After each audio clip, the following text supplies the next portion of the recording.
श्रीमद्भागवत महापुराण पंचम स्कंद पहला अध्याय प्रियव्रत चरित्र। राजा परीक्षित ने पूछा, मुने, महाराज प्रियव्रत तो बड़े भगवत भक्त और आत्माराम थे। उनकी गृहस्थ आश्रम में कैसे रुचि हुई, जिसमें फंसने के कारण मनुष्य को अपने स्वरूप की विस्मृति होती है और वह कर्म बंधन में बंध जाता है। विप्रवर, निश्चय ही मेरे निसंग महापुरुषों का इस प्रकार गृहस्थ आश्रम में अभिनिवेश होना उचित नहीं। इसमें किसी प्रकार का संदेह नहीं कि जिस चित्त पूर्ण कीर्ति श्री हरि के चरणों की शीतल छाया का आश्रय लेकर शांत हो गया, उन महापुरुषों की कुटुंबादि के कभी आसक्ति नहीं हो सकती। ब्राह्मण, मुझे इस बात का बड़ा संदेह है कि महाराज प्रियव्रत ने स्त्री, घर और पुत्रादि में आसक्त रहकर भी किस प्रकार सिद्धि प्राप्त कर ली और क्यों कर उनकी भगवान श्री कृष्ण में अविचल भक्ति हुई। श्री सुखदेव जी ने कहा, राजन, तुम्हारा कथन बहुत ठीक है। जिनका चित्त पवित्र कीर्ति श्री हरि के परम मधुर चरण कमल मकरंद के रस से सराबोर हो गया है, वे किसी विघ्न बाधा के कारण रुकावट आ जाने पर भी भगवत भक्त परमहंसों के प्रिय श्री वासुदेव भगवान के कथा श्रवण रूपी परम कल्याणमय मार्ग को प्रायः छोड़ते नहीं। राजन, राजकुमार प्रियव्रत बड़े भगवत भक्त थे। श्री नारद जी के चरणों की सेवा करने से उन्हें सहज में ही परमार्थ तत्व का बोध हो गया था। वे ब्रह्म सत्र की दीक्षा, निरंतर ब्रह्माभ्यास में जीवन बिताने का नियम लेने वाले ही थे कि उसी समय उनके पिता स्वयंभू मनु ने उन्हें पृथ्वी पालन के लिए शास्त्र में बताए हुए सब श्रेष्ठ गुणों से पूर्णतया संपन्न देख राज्य शासन के लिए आज्ञा दी। किंतु प्रियव्रत अखंड समाधियों के द्वारा अपनी सारी इंद्रियों और क्रियाओं को भगवान वासुदेव के चरणों में ही समर्पण कर चुके थे। अतः पिता की आज्ञा किसी प्रकार उल्लंघन करने योग्य न होने पर भी यह सोचकर कि राज्याधिकार पाकर मेरा आत्मस्वरूप स्त्री पुत्रादि असत प्रपंच से आच्छादित हो जाएगा, राज्य और कुटुंब की चिंता में फंसकर मैं परमार्थ तत्व को प्रायः भूल जाऊंगा, उन्होंने उसे स्वीकार न किया। आदिदेव स्वयंभू भगवान ब्रह्मा जी को निरंतर इस गुण में प्रपंच की बुद्धि का विचार ही रहता था। वे सारे संसार के जीवों का अभिप्राय जानते रहते थे। जब उन्होंने प्रियव्रत की ऐसी प्रवृत्ति देखी, तब वे मूर्तिमान चारों वेद और मरीच आदि पार्षदों को साथ लिए अपने लोक से उतरे। आकाश में जहां तहां विमानों पर चढ़े हुए इंद्रादि प्रधान देवताओं ने उनका पूजन किया तथा मार्ग टोलियां बांधकर आए हुए सिद्ध गंधर्व, साध्य, चारण और मुनिजन ने स्तवन किया। इस प्रकार जगह जगह आदर सम्मान पाते हुए साक्षात नक्षत्रनाथ चंद्रमा के समान गंधमादन की घाटी को प्रकाशित करते हुए प्रियव्रत के पास पहुंचे। प्रियव्रत को आत्मविद्या का उपदेश देने के लिए वहां नारद जी भी आए हुए थे। ब्रह्मा जी के वहां पहुंचने पर उनके वाहन हंस को देखकर देवर्षि नारद जान गए कि हमारे पिता भगवान ब्रह्मा जी पधारे हैं। अतः वे स्वयंभू मनु और प्रियव्रत के सहित तुरंत खड़े हो गए और सबने उनको हाथ जोड़कर प्रणाम किया। परीक्षित, नारद जी ने उनकी अनेक प्रकार से पूजा की और सुमधुर वचनों में उनके गुण और अवतार की उत्कृष्टता का वर्णन किया। तब आदि पुरुष भगवान ब्रह्मा जी ने प्रियव्रत की ओर मंद मुस्कान युक्त दया दृष्टि से देखते हुए इस प्रकार कहा। श्री ब्रह्मा जी ने कहा, बेटा, मैं तुमसे सत्य सिद्धांत की बात कहता हूं, ध्यान देकर सुनो। तुम्हें अप्रमेय श्री हरि के प्रति किसी प्रकार की दोष दृष्टि नहीं रखनी चाहिए। तुम ही क्या, हम महादेव जी, तुम्हारे पिता स्वयंभू मनु और तुम्हारे गुरु ये महर्षि नारद भी विवश होकर उन्हीं का आज्ञा पालन करते हैं। उनके विधान को कोई भी देहधारी न तो तप, विद्या, योग बल या बुद्धि बल से, न अर्थ या धर्म की शक्ति से और न स्वयं या किसी दूसरे की सहायता से ही टाल सकता है। प्रियवर, उसी अव्यक्त ईश्वर के दिए हुए शरीर को सब जीव जन्म, मरण, शोक, मोह, भय, और सुख दुख का भोग करने तथा कर्म करने के लिए सदा धारण करते हैं। वत्स, जिस प्रकार रस्सी से नथा हुआ पशु मनुष्यों का बोझ ढोता है, उसी प्रकार परमात्मा की वेदवाणी रूप बड़ी रस्सी में सत्वादि गुण, सात्विक आदि कर्म और उनके ब्रह्मणादि वाक्यों को मजबूत डोरी से जकड़े हुए हम सब लोग उन्हीं के इच्छानुसार कर्म में लगे रहते हैं और उसके द्वारा उनकी पूजा करते रहते हैं। हमारे गुण और कर्मों के अनुसार प्रभु ने हमें जिस योनि में डाल दिया है, उसी को स्वीकार करके वे जैसी व्यवस्था करते हैं, उसी के अनुसार हम सुख या दुख भोगते रहते हैं। हमें उनकी इच्छा का उसी प्रकार अनुसरण करना पड़ता है जैसे किसी अंधे को आंख वाले पुरुष का। मुक्त पुरुष भी प्रारब्ध का भोग करता हुआ भगवान की इच्छा के अनुसार अपने शरीर को धारण करता है। ठीक वैसे ही जैसे मनुष्य की निद्रा टूट जाने पर भी स्वप्न में अनुभव किए हुए पदार्थों का स्मरण होता है, इस अवस्था में भी उसको अभिमान नहीं होता और विषय वासना के जिस संस्कारों के कारण दूसरा जन्म होता है, उन्हें वह स्वीकार नहीं करता। जो पुरुष इंद्रियों के वशीभूत है, वह वन वन में विचरण करता रहे तो भी उसे जन्म मरण का भय बना ही रहता है, क्योंकि बिना जाने मन और इंद्रिय रूपी उनके छह शत्रु कभी उनका पीछा नहीं छोड़ते। जो बुद्धिमान पुरुष इंद्रियों को जीतकर अपनी आत्मा में ही स्मरण करता है, उसका गृहस्थाश्रम भी क्या बिगाड़ सकता है। उन्हें इस छह शत्रुओं को जीतने की इच्छा हो, वह पहले घर में रहकर ही उनका अत्यंत निरोध करते हुए उन्हें वश में करने का प्रयत्न करे। किले में सुरक्षित रहकर लड़ने वाला राजा अपने प्रबल शत्रुओं को भी जीत लेता है। फिर जब इन शत्रुओं का बल अत्यंत क्षीण हो जाए, तब विद्वान पुरुष इच्छानुसार विचर करता है। तुम यद्यपि श्री कमलनाभ भगवान के चरण कमल की कलिरूप किले के आश्रित रहकर इन छह शत्रुओं को जीत चुके हो, तो भी पहले इन पुराण पुरुष के दिए हुए भोगों को भोगो।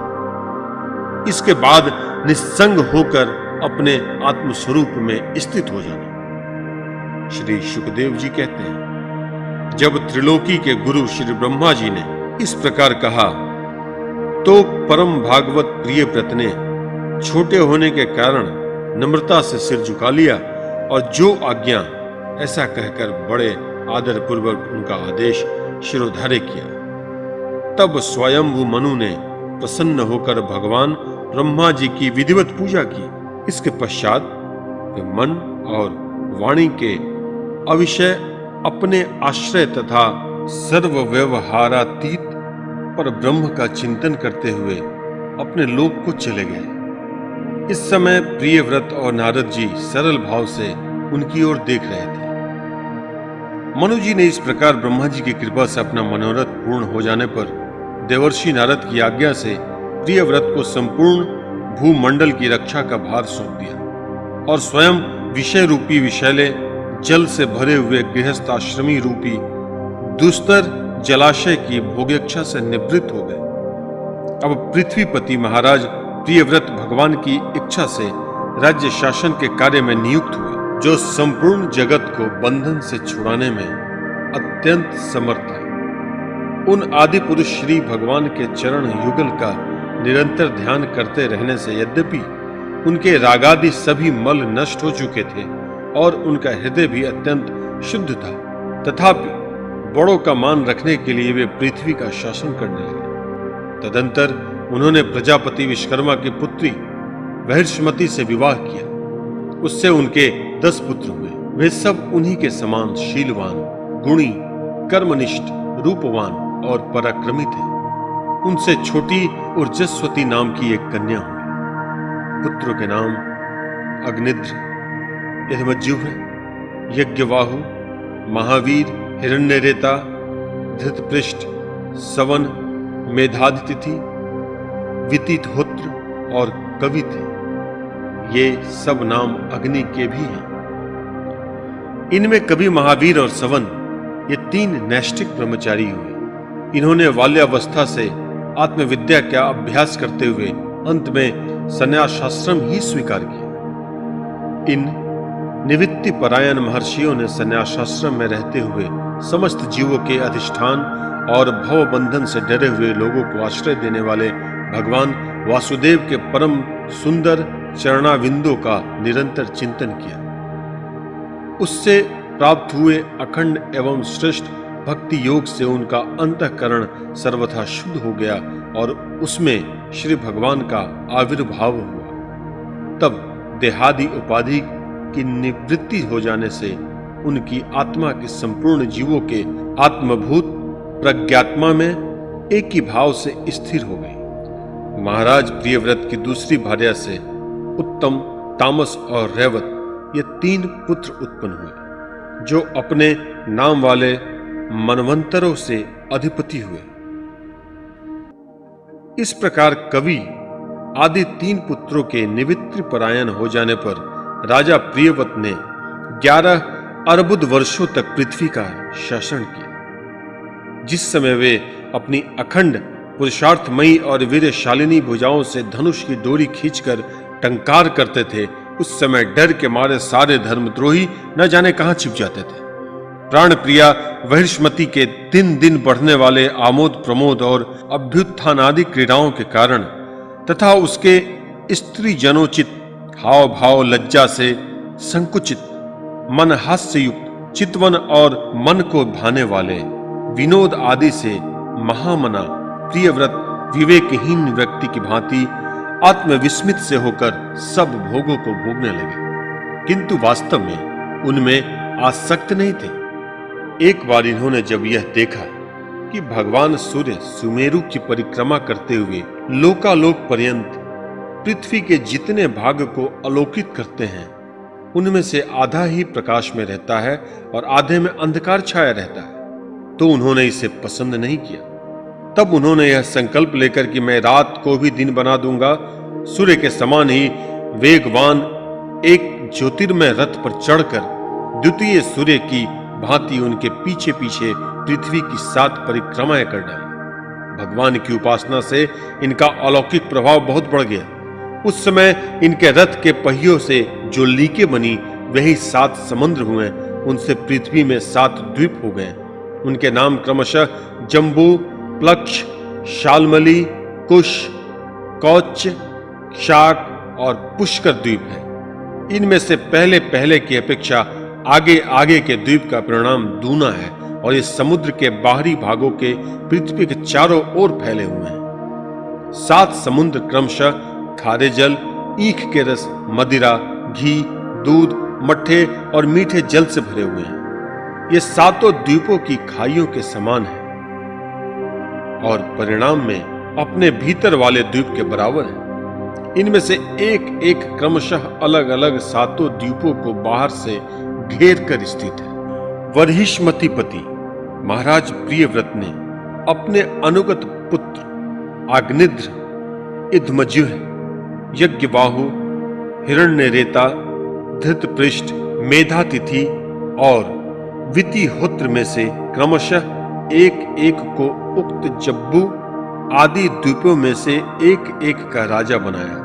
उन्होंने अपनी कन्या ऊर्जस्वती का विवाह शुक्राचार्य जी से किया। उसी से शुक्र कन्या देवयानी का जन्म हुआ। राजन, जिन्होंने भगवत चरणारविंदों की रज के प्रभाव के शरीर के भूख, प्यास, शोक, मोह और जरा मृत्यु इन 6 गुणों को अथवा मन के सहित 6 इंद्रियों को जीत लिया है, उन भगवत भक्तों का ऐसा पुरुषार्थ होना कोई आश्चर्य की बात नहीं है, क्योंकि वर्ण, बहिष्कृत, चांडाल आदि नीच योनि का पुरुष भी भगवान के नाम का केवल एक बार उच्चारण करने से तत्काल संसार बंधन से मुक्त हो जाता है। इस प्रकार अतुलनीय बल पराक्रम से युक्त महाराज प्रियव्रत एक बार अपने को देवर्षि नारद के चरणों की शरण में जाकर भी पुनः दैव्यवश प्राप्त हुए।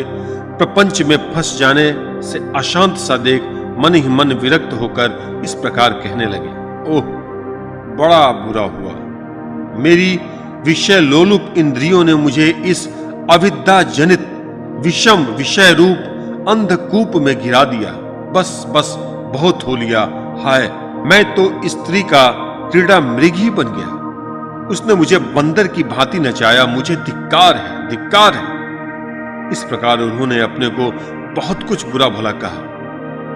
परमाराध्य श्री हरि की कृपा से उनकी विवेक वृत्ति जागृत हो गई। उन्होंने यह सारी पृथ्वी यथा योग्य अपने अनुगत पुत्रों को बांट दी और जिसके साथ उन्होंने तरह तरह के भोग भोगे थे, उस अपनी राजरानी को साम्राज्य लक्ष्मी के सहित मृतदेह के समान छोड़ दिया तथा हृदय में वैराग्य धारण कर भगवान की लीलाओं का चिंतन करते हुए उसके प्रभाव से श्री नारद जी के बतलाए हुए मार्ग का पुनः अनुसरण करने लगे।